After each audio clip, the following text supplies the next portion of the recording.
Kira dua be.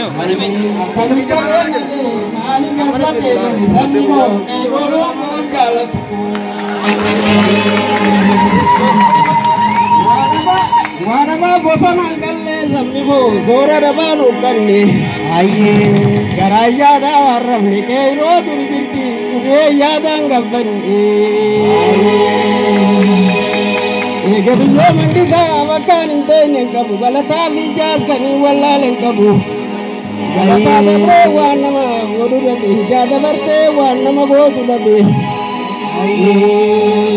kuba gamin kabni keiro to bruma male da bi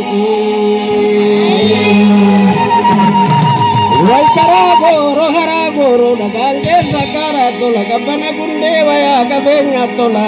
aye wata hulkazi kalde huno kese go rozi kalde ki chala mi diya keiro dire kabenya to la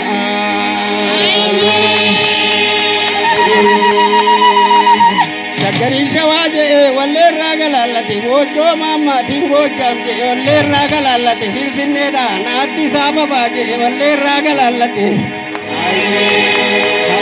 wojo mama tingo jamje walle ragalallate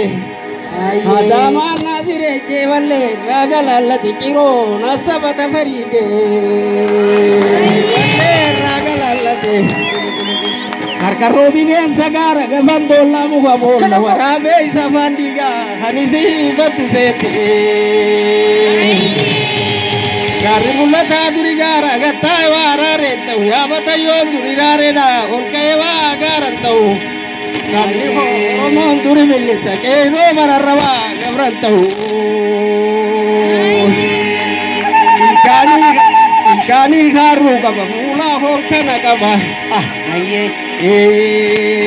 Ikani haru kaba mula ho kana kaba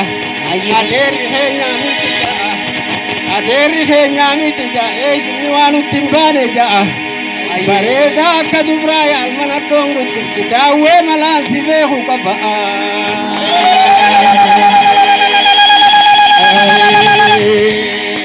Allah yang garela Shakarisha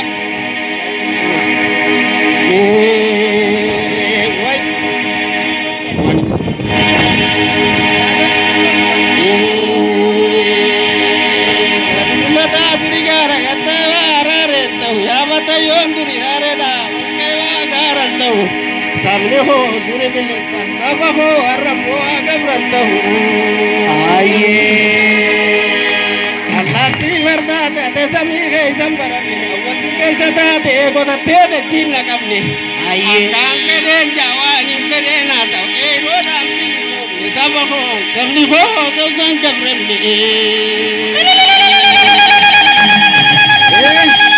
oromo wo maye to kutakalle baka jalan ko tena waye cha kute gabate jalan ko kawe husanse awara kawe zani urero banse sidam titi golle orom titin tala bar wajigallase